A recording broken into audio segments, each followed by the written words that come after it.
السلام علیکم every one. ہم جو ہے وہ اسلامیت کا P S T J S T chapter start کر رہے ہیں. نمبر فرسٹ جو ایم سی کیوز ہے، مغربی تہذیب و ثقافت میں استاد کو دیکھا جاتا ہے. ویسے تو مغرب اور مشرق کی تہذیب میں بہت ڈفرینس ہے، لیکن یہ ان چند چیزوں میں سے ہے جو وہ لوگ اسلام کی جو ثقافت ہے، جو اسلام کے رولز اینڈ ریگولیشن ہیں ان کو فالو کرتے ہیں. اور یہ اس میں سے ایک رول ہے کہ استاد کو عزت دینی چاہیے. یہ اسلام ہمیں سکھاتا ہے کہ ہمیں اپنے استاد کا احترام کرنا چاہیے.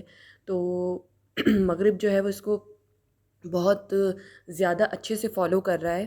ایون ہم پاکستانی اس چیز کو فالو نہیں کرتے، لیکن مغرب فالو کر رہا ہے. تو اس کا جو کریکٹ آپشن ہے وہ بے ہے، احترام کی نگاہ سے.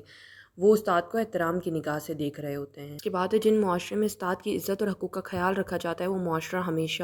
اب اس کے 3 آپشنز جو ہیں وہ نیگیٹو اس میں پوائنٹ آف ویو میں جا رہے ہیں. آپشن دال جو ہے وہ ترقی کرتے ہیں. اس کا کریکٹ آپشن ہے آپشن دال. تھرڈ ایم سی کیوز ہے، استاد سے ہمیشہ ڈیش پیش آنا چاہیے.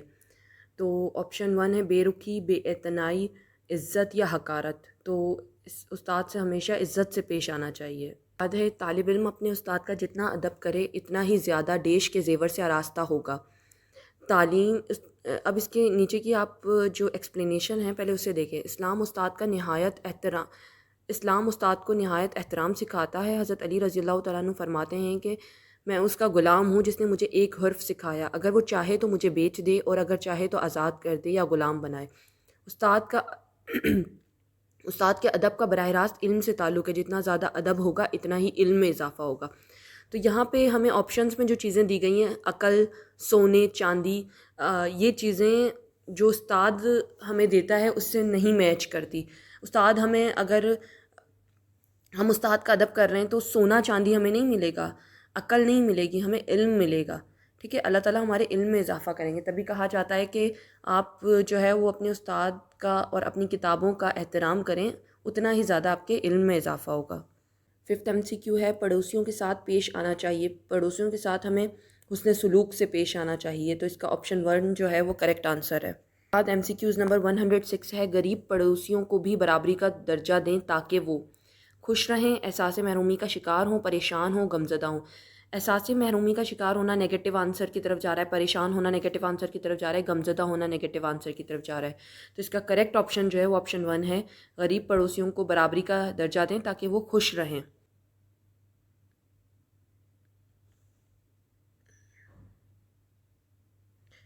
پڑوسی کو تکلیف دینے والا، اس کے آپشن ہے خوش رہتا ہے، جنت میں جائے گا، مسلمان نہیں ہو سکتا، اچھا شہری بنے گا. اب دیکھیں جو پڑوسی کو تکلیف دے رہا ہے وہ کیا ہوگا؟ وہ خوش رہ سکتا ہے؟ وہ نہیں رہ سکتا. جنت میں جائے گا وہ نہیں، مسلمان نہیں ہو سکتا. ٹھیک ہے، اچھا شہری بنے گا. جو انسان اپنے برابر والے کو تکلیف پہنچا رہا ہے وہ کیسے اچھا شہری بنے گا؟ تو اس کا آپشن جیم جو ہے وہ کریکٹ ہے، مسلمان نہیں ہو سکتا. 8واں ایم سی کیو ہے وہ شخص ہرگز مومن نہیں ہو سکتا جو خود تو پیٹ بھر کر کھانا کھائے اور اس کا پڑوسی بھوکا رہے. تو آپشن 1 جو ہے وہ اس کا کریکٹ آپشن ہے. پڑوسیوں کے ہر غم اور خوشی میں ڈیش ہونا چاہیے. پڑوسیوں کے ہر غم اور خوشی میں ہمیں شریک ہونا چاہیے، ان کے ساتھ ہونا چاہیے. ہم لوگ خوشیوں میں شریک ہو جاتے ہیں، غم میں نہیں شریک ہوتے. تو ہمیں ان کے خوشی اور غم دونوں میں ان کے ساتھ ہونا چاہیے. تو آپشن جیم اس کا کریکٹ آنسر ہے. سی کیو ہے اے ایمان والو اپنے آپ کو اور اپنے اہل و عیال کو ڈیش سے بچاؤ. سزا سے بچاؤ، پانی سے بچاؤ، عذاب سے بچاؤ یا آگ سے بچاؤ.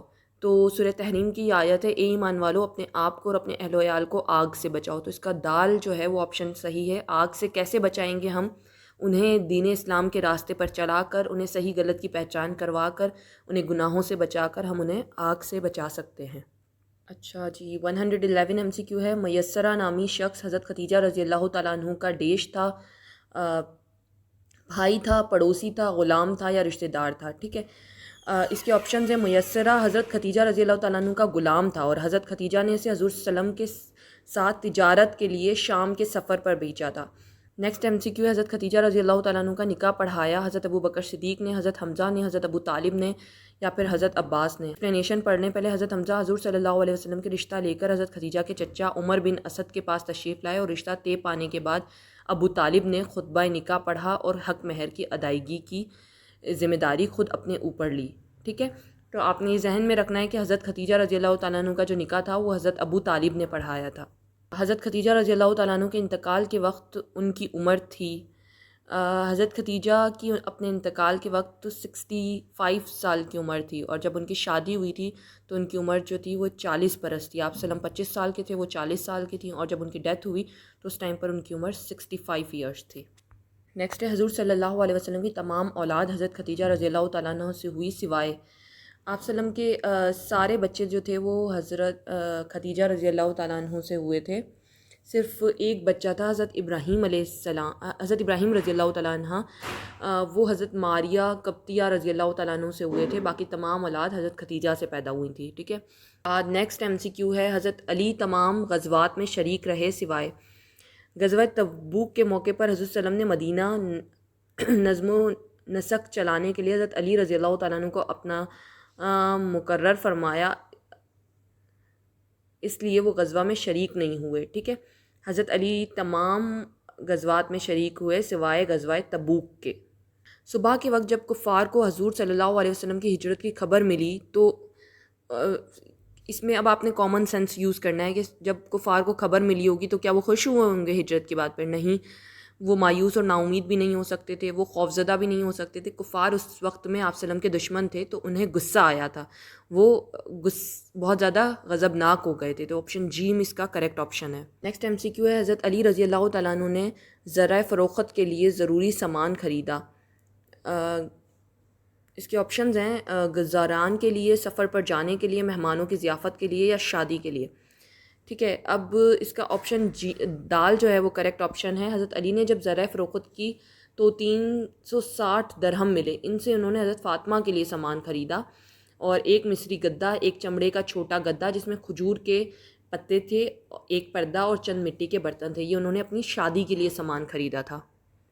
حضرت علی رضی اللہ تعالیٰ عنہ نے خلافت کی ذمہ داریاں سنبھالی کب؟ تو ذوالحج 35 میں حضرت عثمان رضی اللہ تعالیٰ عنہ شہید ہوئے تھے، اور ان کے بعد حضرت علی رضی اللہ تعالیٰ عنہ نے خلافت سنبھالی تھی. تو 35 ذوالحج کے اندر حضرت علی.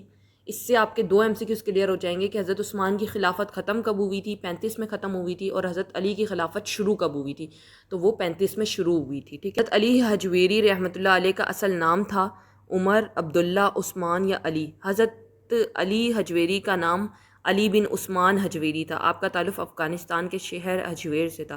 حضرت علی حجویری اپنی علمی اور روحانی تربیت مکمل کرنے کے بعد سیالکوٹ تشریف لائے، گجرانوالہ تشریف لائے، لاہور تشریف لائے، یا راولپنڈی تشریف لائے. علی حجویری اپنے مرشد کے حکم سے خدا کے دین کی تبلیغ و اشاعت کے لیے سلطان محمود غزنوی کے بیٹے ناصر الدین کے زمانے 1030 تا 1040 میں لاہور تشریف لائے. یعنی وہ علی حجویری جو تھے وہ اپنی علمی اور روحانی تعلیم مکمل کرنے کے بعد لاہور تشریف لائے تھے. تو آپشن جیم جو ہے وہ اس کا کریکٹ آپشن ہے. حضرت علی حجویری رحمۃ اللہ علیہ لاہور آتے ہی تعلیم حاصل کرنے میں مصروف ہو گئے، تعلیم دینے میں مصروف ہو گئے، تبلیغ و دین میں مصروف ہو گئے، یا دنیا کے حصول میں مصروف ہو گئے. تو آپشن جیم اس کا کریکٹ آپشن ہے، کیونکہ انہوں نے جو ہے علمی اور روحانی تعلیم حاصل کی تھی، اس لیے وہ تبلیغ دین میں مشغول ہو گئے تھے. مسلمانوں کی آمد سے قبل اہل یورپ تھے. اچھا، مسلمانوں کی یورپ آمد سے قبل مسلمان جو تھے نا وہ بہت کامیاب تھے، اور یورپین جو تھے وہ بہت ہی جاہل تھے. ٹھیک ہے. ان لوگوں کی کوئی سائنٹیفک نالج نہیں ہوا کرتی تھی. مسلمان بہت سائنٹیفکلی اسٹرانگ تھے، ان لوگوں نے بہت ایجادات کی تھی. آپ نے ابھی جو ہے اپنا سائنس کا جو بھی چیپٹرز پڑھے ہوں گے اس میں بھی آپ نے یہ چیز پڑھی ہوگی کہ مسلمانوں کی میڈیکل سائنس کے اندر، فزکس کے اندر، اس میں بہت بڑا ایک رول رہ چکا ہے مسلمانوں کا. تو جس ٹائم پہ مسلمانوں نے یورپ فتح کیا تھا اس وقت یورپین جاہل تھے، ان کی جہالت کا دور چل رہا تھا. although they are very much stronger than us right now, but اس ٹائم پر وہ لوگ بہت زیادہ جاہل قوم تھی ایک. تو آپ کا آپشن بی جو ہے وہ صحیح ہوگا. اس طرح کے MCQs دیکھ کر آپ نے یہ نہیں سوچنا ہے کہ یورپین جو ہیں وہ بہت اسٹرانگ ہیں تو وہ تو نہیں اعلیٰ تعلیم یافتہ ہوں گے اس ٹائم پر بھی. نہیں، ان کا بیک گراؤنڈ اتنا اعلیٰ تعلیم یافتہ نہیں ہے، وہ اس ٹائم پہ جاہل ہی تھے. مسلمانوں نے یورپ کو جو ہے فتح کیا تھا، اس ٹائم پہ یورپین جو تھے وہ جہالت میں ڈوبے ہوئے تھے. اس کے بعد ہے مسلمانوں نے اسپین میں خوبصورت عمارتیں تعمیر کی جن میں سے ایک کا نام ہے. ٹھیک ہے. قصر الحمراء مسلمانوں کی فن تعمیر کا ایک شاہکار ہے. اسے سرخ پتھر سے بنایا گیا ہے، اس لیے اس کا نام الحمرا ہے کیونکہ الحمرا کے معنی ہے سرخ رنگ والا. 1213 میں محمد ثانی نے اس کی بنیاد رکھی اور یوسف اول نے 1345 میں اس میں عربی انداز کے نقش و نگار بنائے. تو ٹھیک ہے، اس کے آپ اس کا اس طریقے سے بھی پتہ کر سکتے ہیں کہ تاج محل جو ہے وہ انڈیا میں ہے، شاہی محل جو ہے وہ بھی اسپین میں نہیں ہے. ٹھیک ہے، برج الخلیفہ ہے یہ دبئی میں ہے. تو الحمرا جو ہے نا یہ اسپین میں ہے. اگین میں ایلیمنیشن میتھڈ کی طرف آپ کو لے کے جا رہی ہوں کہ بہت ساری چیزیں ہمیں نہیں پتہ ہوتی، تو ہمیں کیسے پتہ کرنا ہے، ہمیں ان کے آپشنس دیکھنے ہیں یہ آپشن سوٹیبل ہے یا نہیں ہے. ٹھیک ہے جی، نیکسٹ ایم سی کیوز ہے. اسپین واقع ہے، اسپین یورپ میں واقع ہے. ٹھیک ہے، اب اس میں بہت سارے کویسچن جو ہیں وہ اسپین سے ریلیٹڈ آئیں، تو آپ نے کیا کرنا ہے، اپنی ایک اسٹوری بنانی ہے اسپین کی. ٹھیک ہے، اسپین کو بھی، یورپ کو جب مسلمانوں نے فتح کیا تھا تو اسپین کو بھی فتح کیا تھا. ٹھیک ہے، اسپین میں مسلمانوں نے ایک الحمرا مسجد بنائی تھی. اب میں آپ کو اسپین کی تھوڑی سی اسٹوری سنا رہی ہوں. اسپین کو ہسپانیہ بھی کہا جاتا ہے. اس کا پرانا نام جو ہے وہ ایندلس تھا.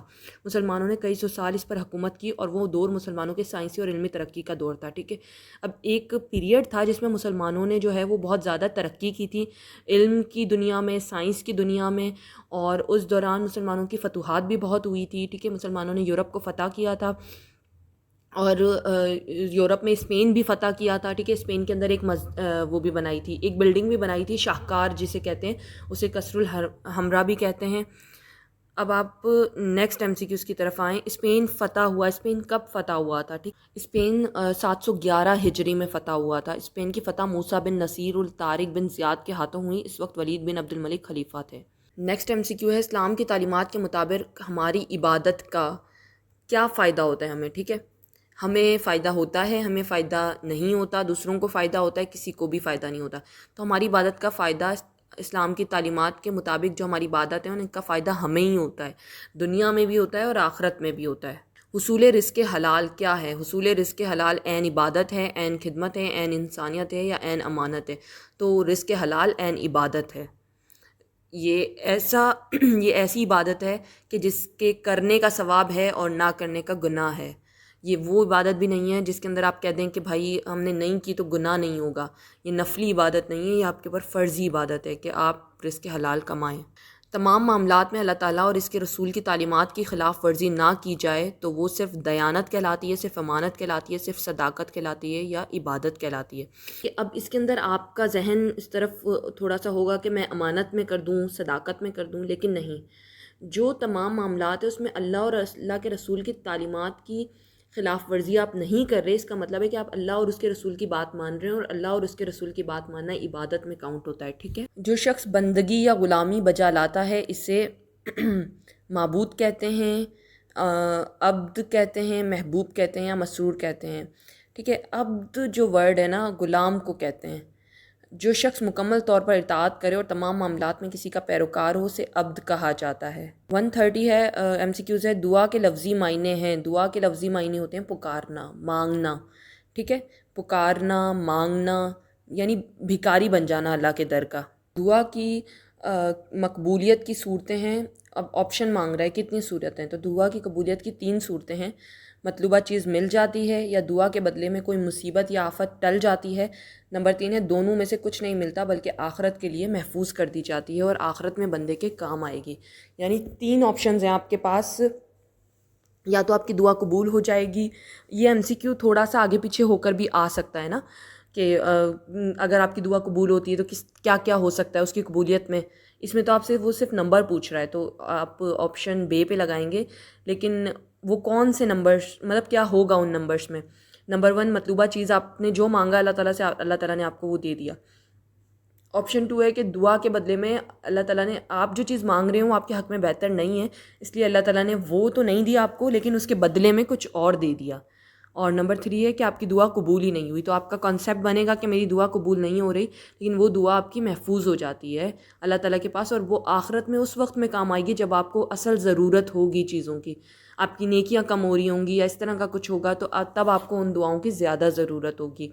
ٹھیک ہے، تو ہماری دعائیں کبھی بھی رد نہیں ہوتی.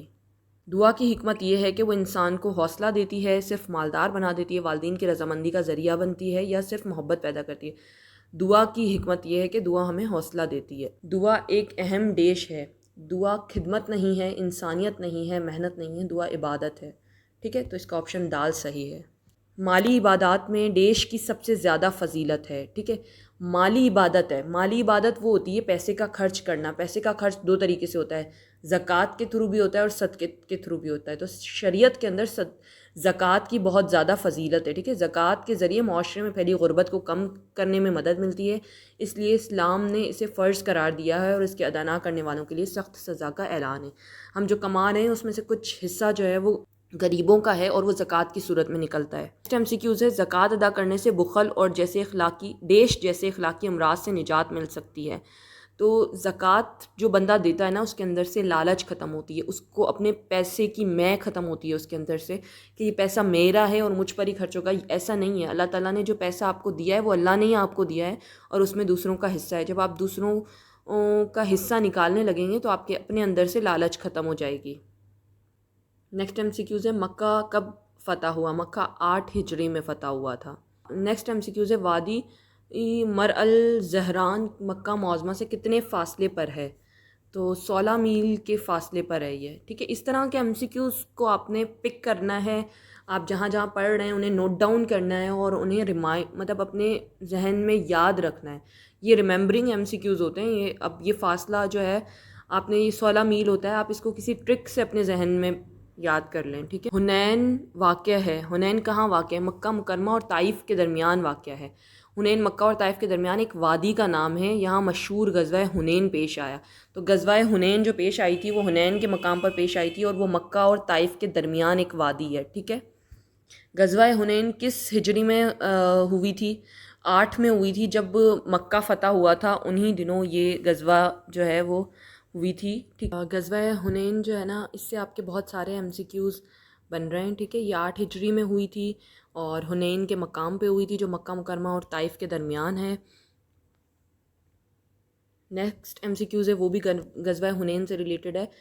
بنو حوازن اور بنو ثقیف، غزوہ حنین جن دو قبیلوں کے خلاف لڑا گیا وہ کون سے ہیں؟ ٹھیک ہے، مکہ اور طائف کے درمیان وادی میں بنو حوازن اور بنو ثقیف 2 قبیلے آباد تھے۔ یہ بڑے بہادر سمجھے جاتے تھے اور انہوں نے مسلمانوں کے خلاف سازش کی اور حملہ کرنے کی منصوبہ بندی کی۔ غزوہ حنین ان کی سازشوں کے جواب میں واقع ہوئی، ٹھیک ہے۔ تو یہ جو غزوہ حنین سے ریلیٹڈ ایم سی کیوز ہیں، ان کو آپ ایک ساتھ مرج کر کے ان کی سٹوری بنا کے یاد کر سکتے ہیں۔ اس طرح دیکھیں ایم سی کیوز کی ٹرکس ہوتی ہیں، اس طریقے سے ایم سی کیوز سالو ہوتے ہیں، تو آپ نے جو ہے وہ اپنی آسانی کرنی ہے۔